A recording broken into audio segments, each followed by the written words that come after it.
इकाई नंबर 2 हमारा परिवेश के तहत अध्याय नंबर 2 है वनस्पतियों तथा जंतुओं में अनुकूलन। अनुकूलन का मतलब होता है जीवन जीने का स्तर या जीवन जीने का तरीका। तो देखते हैं हमारे परिवेश में अनेक प्रकार के जीव जंतु होते हैं, बिल्कुल सही बात है। कुछ जंतु भूमि पर पाए जाते हैं तो कुछ जंतु जल में पाए जाते हैं और कुछ जंतु हवा में उड़ते रहते हैं। तो जो आपके भूमि में जंतु पाए जाते हैं उन्हें थलचर कहते हैं, जो जल में पाए जाते हैं तो सिंपल वे में उन्हें जलचर कहते हैं और जो हवा में उड़ते हैं उन्हें नभचर कहते हैं। नभ माने होता है आकाश। क्लियर। इसके बाद कुछ उदाहरण है जो भूमि वाले हैं, आप सभी जानते हो, हिरन हो गया, कुत्ता हो गया, गाय हो गया, ये थलचर है, मीन्स जमीन में रहने वाले। वही बात करें जल में, जलचर वाले तो मछली है, बहुत सारे हैं, आपका ऑक्टोपस हो गया। कुछ जंतु जो हवा में उड़ते हैं वो ज्यादातर पक्षी होते हैं, गोरैया हो गया, कौवा हो गया, चील हो गया, बाज हो गया। ओके। कुछ जल और भूमि में दोनों पे रहते हैं, उनको कहते हैं उभयचर। जो जल और भूमि में रहते हैं उन्हें उभयचर कहते हैं। और वो उभयचर कौन कौन से हैं? बतख है, ये भूमि और जल दोनों में रह सकते हैं। मेंढक की भी यही खासियत होती है, कछुआ की भी यही खासियत होती है। तो कितने प्रकार के आपको जंतु देखने को मिले? 4 प्रकार के। पहला भूमि जिनको थलचर कहते हैं, जलचर, नभचर और उभयचर। क्लियर। जीव जंतु की बात कर ली, अब बात करते हैं वनस्पतियां मीन्स पेड़ पौधों की। पेड़ पौधे जो होते हैं वो ज्यादातर भूमि मीन्स थल पर रहते हैं या पाए जाते हैं। जैसे कोई भी पेड़ ले लीजिए, पीपल, आम, नीम या बरगद। कुछ पौधे पानी में भी वास करते हैं या निवास करते हैं, जैसे सिंघाड़ा, कमल, जलकुंभी। तो ये आपके जलचर हो गए। क्लियर। तो वनस्पतियों और जीव जंतुओं का आपने अनुकूलन देखा। अनुकूलन मतलब रहन सहन का स्तर या रहने का तरीका। इसके बाद है अपने परिवेश में। अपने परिवेश मतलब चारों तरफ का वातावरण, जो माहौल होता है उसमें पाए जाने वाले जो पेड़ पौधे हैं और जीव जंतु हैं उनका अवलोकन करना है, मीन्स उनको देख करके इस तालिका को कंप्लीट करना है। जैसे आपको एक लिस्ट दे दी गई, गाय, मछली, कोयल, नीम, कमल जैसे रहते हो उसमें आपको टिक करना है थलचर, जलचर, नभचर। जैसे गाय, गाय आपका थलचर होता है तो थलचर में क्लिक किया गया। तो अगली हेडिंग है अनुकूलन। अनुकूलन किसे कहेंगे आप? तो देखते हैं। देखिए, एक विशेष स्थान जिसमें कोई पौधा उगता हो या कोई जंतु निवास करता हो। निवास करने का मतलब रहते हो, जैसे हम घर में निवास करते हैं। तो जैसे हमारे घर को आवास कहा जाता है या वास स्थान कहा जाता है, उनको भी आवास या वास स्थान कहते हैं। मीन्स वह विशेष स्थान जहाँ कोई पौधा उगता है या निवास करता है उस जगह को आवास या वास स्थान कहते हैं। क्लियर। इसके बाद किसी विशेष स्थान में जो रहने वाले जंतु और पौधे होते हैं उनकी शारीरिक रचना या बनावट भी बोल सकते हैं उसको। शारीरिक रचना या बनावट उसी वातावरण के अनुकूल बन जाती है जैसे जो व्यक्ति जिस स्थान पर रहता है, इसी को अनुकूलन कहते हैं। जैसे कि हम अपने घर में रहते हैं तो हमारा वातावरण घर के अनुकूल हो जाता है। मीन्स आपका 5 फुट 5 बाई 6 का कमरा है तो आप उसी के अनुकूल बन जाएंगे, उसी के हिसाब से रहने लगेंगे। जिसका कमरा 10 बाई 20 का है वो वैसे उस कमरे के हिसाब से रहने लगेगा। क्लियर। इसको कहते हैं अनुकूलन।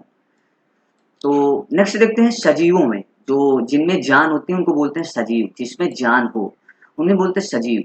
सजीवों में जो अनुकूलन वातावरण की बात करें, उनके इन्वायरमेंट की बात करें, सुरक्षा, प्रजनन तथा भोजन की उपलब्धता के आधार पर होता है। कैसे? सजीवों जिनमें जान होती है उनका वातावरण किस प्रकार, अनुकूलन किस प्रकार होता है? पहला होता है इन्वायरमेंट, दूसरा प्रजनन, तीसरा सिक्योरिटी और चौथा फूड, भोजन की उपलब्धता के आधार पर होता है। क्लियर। जैसे कुछ उदाहरण के तौर पर गिरगिट और मेंढक को ले लेते हैं। इनमें रंग परिवर्तन का गुण शत्रुओं से उनकी रक्षा करता है। मीन्स ये रंग परिवर्तन ना करें तो इनकी शत्रुओं से रक्षा नहीं होगी। हम कहते हैं गिरगिट ने रंग बदल लिया, हालांकि वो अपने शत्रुओं से रक्षा करते हैं इसलिए वो रंग बदलते हैं। भोजन के लिए कीट पतंगे पकड़ने में सहायता करता है। भोजन के लिए कीट पतंगे पकड़ने में सहायता करता है। क्लियर। चलिए नेक्स्ट हेडिंग है पौधे जलीय या जलीय जंतु परिवेश के अनुकूलित होते हैं। कैसे? तो चलिए समझते हैं। किसी जलाशय के पास जाना है आपको, मीन्स किसी तालाब के पास जाना है। जलाशय माने तालाब। और उनमें जंतुओं और पौधों को आप ध्यान से देखें। फिर क्या करना है? तालाब में आप विभिन्न प्रकार के जलीय पौधे और जलीय जंतु देखेंगे। फिर आपको क्या देखना है? चित्र में तैरती मछली कैसी लग रही है? इस चित्र में आपको कैसी लग रही है बताइए। मछली का शरीर नाव जैसा होता है, ये देखिए बिल्कुल नाव जैसा है, बिल्कुल सही बात है। इसके दोनों सिरे की बात करें तो एक नुकीला होता है और बीच वाला भाग चौड़ा होता है। एक नुकीला होता है जैसे पीछे है, और बीच का भाग क्या होता है? चौड़ा होता है, ये देखिए। क्लियर। इस तरह की शारीरिक रचना को धारा रेखित आकृति कहते हैं। मीन्स बीच का भाग आपका चौड़ा हो और दोनों सिरे नुकीले हो, आगे पीछे। इस तरह के शरीर की आकृति को धारा रेखित आकृति कहेंगे। ये क्वेश्चन आएगा, क्लियर, लिख दीजिएगा। वह आकृति जिसमें दोनों सिरे नुकीले और बीच का भाग चौड़ा हो वो धारा रेखित आकृति कहलाती है। Clear, that's point. मछली के शरीर पर पंख व पूंछ होते हैं ना, मछली के शरीर में पंख और पूंछ होते हैं। क्लियर, ये मछली को क्या करती है, दिशा परिवर्तन और तैरने में मदद प्रदान करती है। क्लियर, कौन, पूंछ और पंख दिशा परिवर्तन और तैरने में मदद करती है। अब अगला क्वेश्चन आपके माइंड में आता होगा कि मछली जल में सांस कैसे ले सकती है। तो देखिए यहाँ पर जवाब मिलेगा। जब मछली अपने मुंह के अंदर जल के अंदर मुंह को खोलती है, जब मछली जल के अंदर मुंह खोल देती है तब क्या होता है, तब उसके मुंह में जल प्रवेश कर जाता है, मीन्स उसके मुंह में पानी चला ही जाएगा, सिंपल सी बात है। और इनके एक अंग होता है गलफड़ा, उस गलफड़े से वो पानी निकलने लगता है। ठीक है, पानी गलफड़ों से निकलता है, मुंह में पानी गया और गलफड़ों से निकल गया, तब गलफड़ों को गिल्स भी कहा जाता है, गलफड़े गिल्स भी कहलाते हैं। तो ये गिल्स जल व ऑक्सीजन को क्या कर लेते हैं, सोख लेते हैं। ये गलफड़े क्या करते हैं, पानी को निकालने के साथ ऑक्सीजन और जल को सोख लेते हैं।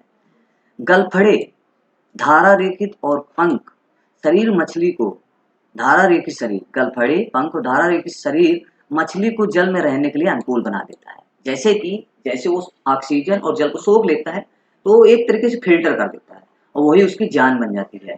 मेढक और बतख के पैरों की अंगुलियों की बात करें तो इनके बीच में झिल्ली होती है। गौर से देखिएगा, मेढक और बतख के पैरों को जस्ट उठा के देखिएगा, उनके बीच में झिल्ली मिलेगी। ये झिल्ली कैसी होती है, ये झिल्ली ही इन्हें जल में तैरने के लिए पतवार का कार्य करती है। जैसे हम नाव वाले पतवार लिए रहते हैं, वो झिल्ली इनके लिए पतवार का काम करती है।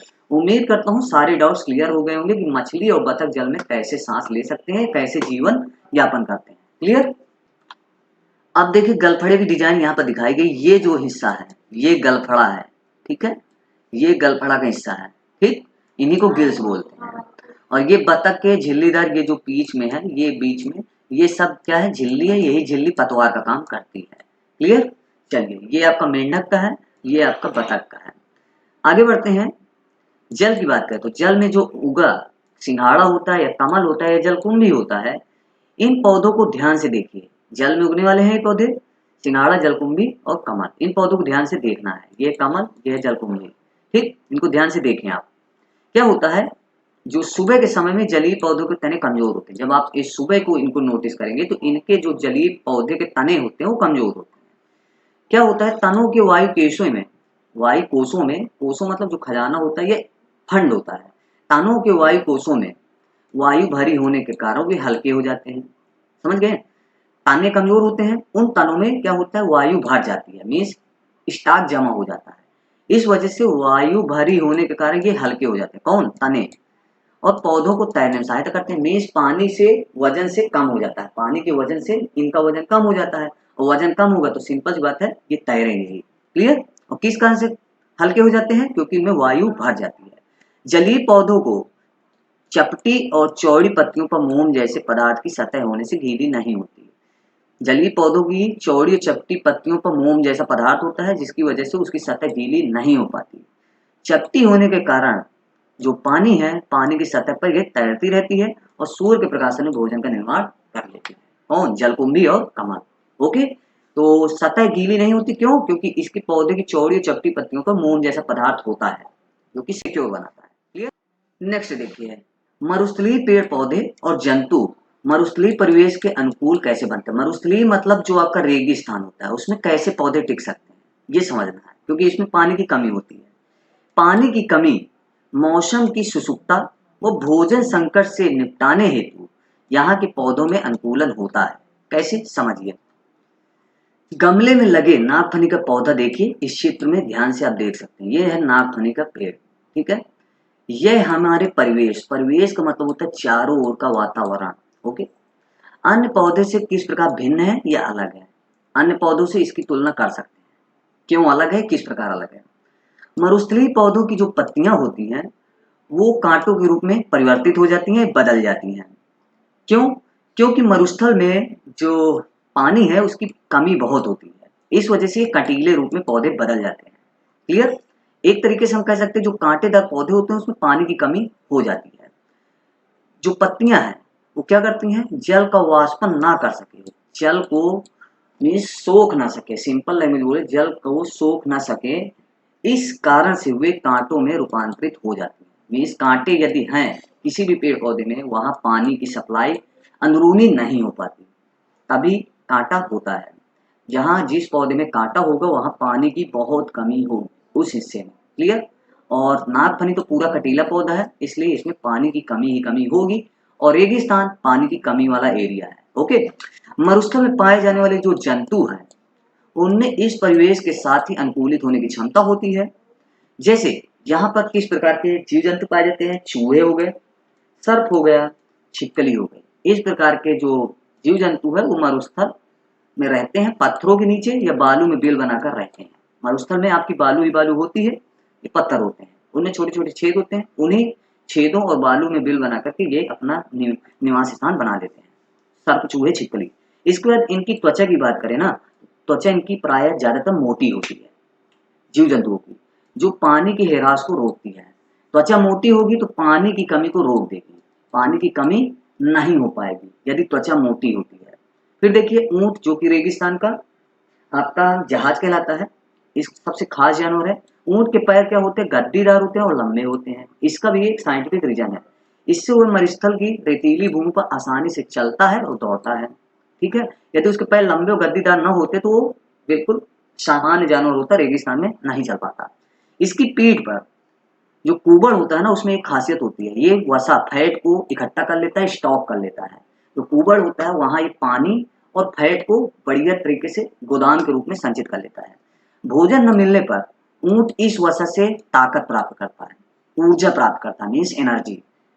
जैसे भोजन नहीं मिला ऊंट को, तो जो स्टॉक किया गया मटेरियल है उससे ये ऊर्जा प्राप्त कर लेता है। ऊंट अपने पेट की विशेष थैली में पर्याप्त पानी भी भर लेता है, जैसा कि अभी मैंने बताया, विशेष थैली होती है, उसमें पानी भरने के लिए भगवान ने इन्हें एक अलग अंग दिया है। इस कारण ऊंट बिना पानी के भी कई दिनों तक जीवित रह सकता है ना। सबसे खास बात, रेगिस्तान में ऊंट सामान पहुंचाने के लिए और यातायात के साधन के रूप में बहुत ज्यादा उपयोगी है, प्रयोगी है, इसलिए इनको एक संज्ञा दी गई है, ऊंट को रेगिस्तान का जहाज कहा गया है, जो कि बिल्कुल सत्य बात है। आज के लिए इतना ही, बाकी के चैप्टर कंटिन्यू करेंगे नेक्स्ट वीडियो में। अच्छी लगी हो तो चैनल को सब्सक्राइब कर लें ऑनलाइन ट्यूशन के लिए। जय हिंद, जय भारत।